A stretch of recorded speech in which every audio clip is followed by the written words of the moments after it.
Canada's spy agency is accused of nabbing British children and trafficking them to the Islamic State. That's right, it turns out the 15-year-old girl who Britain stripped citizenship from for becoming an ISIS bride was trafficked to Syria by a Canadian spy. And on top of that, ladies and gentlemen, CSIS officers urged British police to obscure the Canadian link to Islamic State smuggler, according to a new book, The Secret History of the Five Eyes, the untold story of the international spy network, that was just published today, ladies and gentlemen. And I would ask you this moving forward before we dive deep into what's going on here with terrorism in Canada and abroad, and that is, and the question in particular for Canadians, is, are you concerned with terrorism? If, hypothetically, an attack happened tomorrow on Canadian soil, would you be surprised or not?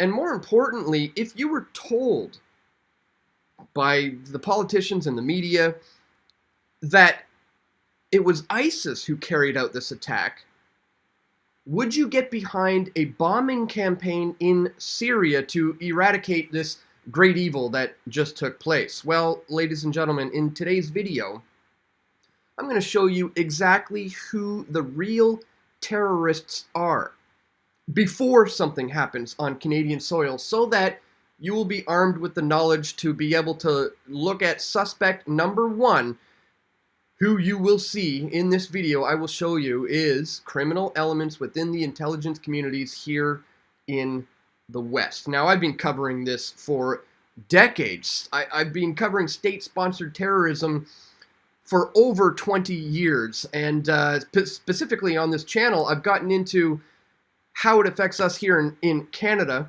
I put out this video a while back. We are ISIS.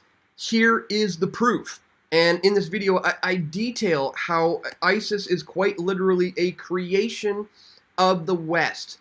These Islamic fighters were trained and funded and armed and shaped and molded by criminal elements within the intelligence communities. As I said, we're talking about CSIS, we're talking about MI5, we're talking about the CIA. And I've been exposing this for over 2 decades now. As I said, in this video, we got stuff like, undercover informant involved in Canadian ISIS terror cell, or proof that Canada is importing terror. This is the Edmonton attack exposed. And of course, who could forget the Canada Day bomb plot? If you just do a search for that on my website, you'll find all these videos. Proof CSIS and the RCMP are the real terrorists. Canada Day bomb plot exposed. Or Canada Day bombing foiled plot, or CSIS setup, or Canadian terror plot exposed as RCMP setup, or this one, breaking, terrorist cell exposed as Canadian government operation, or CSIS and the RCMP are complicit in manufacturing terrorism. Well, I have a little bit of good news to share with you today in regards to this particular case. It just came out today that the couple who was involved and at the center of this undercover terror investigation is now suing the police and the government for what they did to them. The couple accused in a plot to bomb the BC legislature building is suing police, prosecutors, and the federal government, citing the impact of an undercover terror investigation and years of legal proceedings that followed. John Nuttall and Amanda Cordy unknowingly worked with undercover RCMP investigators for months on plans for the 2013 terror attack. So we're going to talk about all of that, guys, and much more in this video. But just before we do, really quickly, I'd ask that you check me out here at pressfortruth.ca/donate. If you do appreciate my efforts here, you can do PayPal, you can do Bitcoin, you can do other cryptocurrencies here. You can join me on Subscribestar. You can also sign up for a monthly recurring contribution right here. It's a great Patreon alternative since I've been kicked off of Patreon. You can also send an e-transfer to dan@pressfortruth.ca, or if you like to keep things old school, you can send stuff to my P.O. box. Links for all of this are located in the description below, guys. Whether you happen to be watching this on BitChute or Odyssey or Float or Minds or whatever site you happen to be watching this on, just check the links in the description to where you can find not only all the sources to this video, but also to where you can support my efforts moving forward. All right, guys, as I said, it's been a couple of decades that I've been exposing state-sponsored terrorism here on this channel, going back as far as the 9/11 attacks. I've made documentary films about that. But I've also covered a great deal of the Canadian connection to the so-called Islamic State and this idea that terrorism is coming to Canada, but it will not be at the hands of so-called Islamic fighters from Syria, but rather it will be because CSIS, CIA, sometimes RCMP are intrinsically involved in not only shaping, molding, setting up, but sometimes even carrying out these so-called terrorist attacks. We're going to show you how that is exactly the case. Now, like I said, I've been, putting out videos like this one, ISIS and the Canadian terror threat, or this one, decoding the ISIL threat. Links to all of this stuff are going to be located in the description below. As I said, this one and this one and this one. Well, it looks like now this is all starting to be revealed. And this book, which was just published today, is apparently making international headlines because of the massive expose. So let's get into a little bit of it here from the National Post. Ottawa is accused of covering up its handling of a double agent who smuggled British teenagers into Islamic State territory to join the terror group while he was spying for Canada. Justin Trudeau, the Prime Minister, did not deny Ottawa's work with an operative smuggling Western children to a dangerous battlefield, as outlined in the new book, saying that Canada's spy agency must be flexible and creative in the war against terrorists. Yeah, flexible with a 15-year-old child. A book about Western intelligence agencies says that while police in Britain were searching for 3 schoolgirls who left their homes in London in 2015, Canadian intelligence and diplomatic officials withheld information about where they were and how they got there. Canada then worked with British authorities to cover up its role. According to allegations on this long, percolating controversy in the secret history of the Five Eyes by Richard Kerbaj, who was the security beat reporter for Britain's Sunday Times from 2010 to 2020, Canada was part of a military coalition fighting the Islamic State, or IS, in Syria and Iraq at the time. The book details are igniting alarming headlines internationally. The information is particularly controversial in Britain because one of those smuggled teens was Shamima Begum, then 15, who remains in detention camp in Syria to this day, fighting to return to Britain after her British citizenship was stripped from her because of her alleged support for ISIS. Part of Begum's argument for returning is that she is a victim of human trafficking. Her lawyer told National Post that Canada's actions facilitated human trafficking of minors. This is huge, guys. They have effectively been nabbing British children and trafficking them across the Syrian border for delivery to ISIS, all in the name of intelligence gathering. Of course, this is making international headlines right now. This is absolutely outrageous. As we see here, Canadian Prime Minister said that they need to be flexible, and the Times of London further reported that Britain conspired with Canada to cover up the role in the girl's disappearance. That's a pretty big part of the story as well, guys. As we see here, this new book says Canadian Security Intelligence Service officers urged police in the UK not to reveal CSIS's recruitment of a man who allegedly helped smuggle 3 British teenagers into Syria to join the Islamic State of Iraq and the Levant.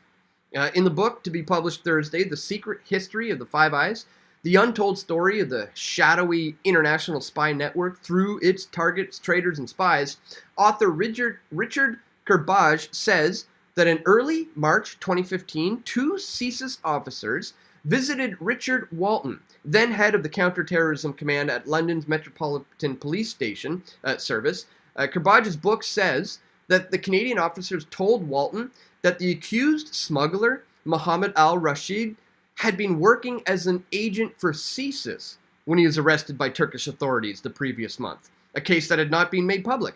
The book says that the Canadian intelligence officials were not meeting with Walton to offer an apology, but rather in the hope that any ongoing investigation into the teenager's journey into Syria would not force CSIS to be questioned or held accountable. Allegations about al-Rashid's involvement with Canadian intelligence made international headlines and surfaced in the House of Commons in mid-March 2015. So here they are meeting with the then head of the counterterrorism command at London's Metropolitan Police Service to ask them to please just keep it on the down low that CSIS and the Canadian government was involved in the smuggling of these children to ISIS fighters. Again, guys, this deserves international headlines. This is huge, huge news to show you the extent and the level of just pure evil the Canadian government is willing to go to try to convince you that there is a threat of terrorists by either, setting them up, sending them there, creating them, or by, just entrapping a couple of mentally deranged Canadians who never would have been able to pull off something like that in the first place, but then convincing them to do so. I explained in a video a little while ago that it was around 10 or 12 years ago, actually, that I was contacted by someone who gave me a tip, and this is a very credible source, and they told me that at the time, again, we're going back about a decade now, in Quebec and Montreal, there were undercover CSIS agents who were going around to homeless shelters, trying to befriend mentally deranged individuals at homeless shelters. You got to ask yourself, why were CSIS agents going undercover back then trying to make friends with mentally deranged people? And then later, you hear about all these so-called foiled terror plots, like the case of the Canada Day bombers, guys who are now suing the government for what they did to them. And this is, again, some good news, I guess, that can come from all of this nonsense that's being concocted by, as I said, criminal elements within the intelligence communities about this alleged threat of terrorism. Well, it's all coming out, it's all being exposed, and the people who have been entrapped are now literally suing the government over this. Let's take a quick look at this. The couple accused in the plot to bomb the BC Legislature building, suing the police and prosecutors and the federal government, citing the impact of undercover terror investigation after years of legal proceedings that followed. Nuttall and Cordy unknowingly worked with undercover RCMP investigators for months on plans for the 2013 attack. A jury found the couple guilty of terrorism offenses, but the proceedings were stayed in the BC Supreme Court in 2016, with Justice Catherine Bruce concluding the defendants had been entrapped by the police. That decision was upheld in the BC Court of Appeal. Simply put, the world has enough terrorists, Bruce said in her decision. We do not need the police to create more out of marginalized people who have neither the capacity nor sufficient motivation to do it themselves. A notice of civil claim filed August 29th says the pair suffered serious harm as a result of this investigation, including imprisonment, emotional distress, psychiatric injuries, and damages to their reputations. At the time of the investigation, the couple had recently converted to Islam, and they lived in Syria, according to the civil claim. They had previously been homeless and addicted to drugs, and were both reliant on methadone leading up to and during the RCMP investigation. The couple's only source of income was social assistance. And as I was exposing over the years, because of their, lack of finances and drug addictions, CSIS used that to their advantage by offering them money, drugs, food, shelter, all these things, and then started coercing them and trying to entrap them into carrying out a terrorist attack, which Nuttall was actually resistant about. But they continued to trick them into this so that they could then announce a foiled terror plot, again here in Canada. In the summer of 2012, Nuttall's neighbor called police to report that he had heard Nuttall speaking loudly on the phone about blowing up Islamic countries. So police attended and dismissed the claims, but that October, police received another complaint about Nuttall expressing violent beliefs. So the police arranged for a psychiatric assessment, which found that Nuttall did not suffer from mental illness, but may be developmentally delayed.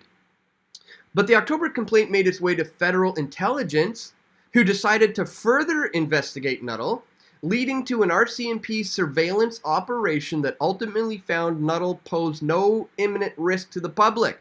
Regardless, the couple remained a priority for the National Security Enforcement Team, which launched an undercover operation called Project Souvenir.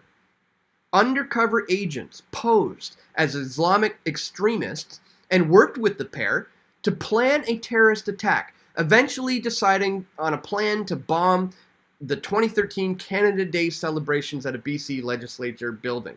Throughout the undercover investigation, police provided the couple with money and food. Court documents revealed that the investigators became concerned about entrapment, but the investigation continued anyways, with officers pushing Nuttall to come up with this terrorism plan despite his ongoing resistance. The couple was then arrested on Canada Day in 2013 after officers drove them to Victoria to plant pressure cooker devices. So they remained in custody until 2016. The civil case claims that police exploited the duo's religious beliefs and interfered with their freedom of conscience and religion in contravention of the Charter of Rights and Freedoms. The civil claim also cites international infliction of mental suffering and says police knew or should have known that they were harming the couple. I think it's fair to say this was an unprecedented case in Canadian history, said Nathan, the couple's lawyer. This case has important implications for all Canadians and makes sure their rights are respected and RCMP follows the law. And indeed, the case has major implications for all Canadians, not just to, warn you about the fact that this stuff goes on, but as I said in the beginning of this video, to warn you that when something does happen in this country, and Justin Trudeau and the MSM, the mainstream media, starts pointing the finger at the Islamic State, I want you to remember this video. I want you to look back at all the coverage I've done over the past 2 decades in regards to state-sponsored terrorism. And I would hope that you would point the finger at blame at the true suspects that ought to be looked at as suspect number 1, and that is, as I always say, criminal elements within the intelligence communities. We're talking about CSIS, the RCMP, CIA, MI5, and the rest of them who are involved in the Five Eyes, as has been just exposed in this book that was published today. So I am happy to see that this stuff is starting to come out into the mainstream, but the reason why I wanted to reiterate all this today is so that you will have the knowledge, moving forward to know, as I said, if something does happen in this country, God forbid, we'll know exactly who to be investigating as suspects number 1. That's the point of this video, guys, and that's why I would hope that you share this. Click the thumbs up button, wherever you're watching this. If you happen to be, as I said, on BitChute or Odyssey or Minds, or maybe on Rumble or Float or Bastion, or maybe you're even watching this on YouTube. If you are, you shouldn't be. You should just subscribe to me to all the other channels, because YouTube suppresses this type of information from going viral, and they may even delete it because of the info that's contained here. So please subscribe to me on all the other platforms that I post to on a daily basis. Once again, don't forget to check me out at pressfortruth.ca/donate if you do appreciate my efforts to continuously bring you this important information. And that's all for today, my friends. I want to once again thank you so much for tuning in. Don't forget to click that thumbs up button, share this video, and stay tuned. We're going to have more video reports coming very soon. This is Dan Dix reporting for Press for Truth. We all want truth.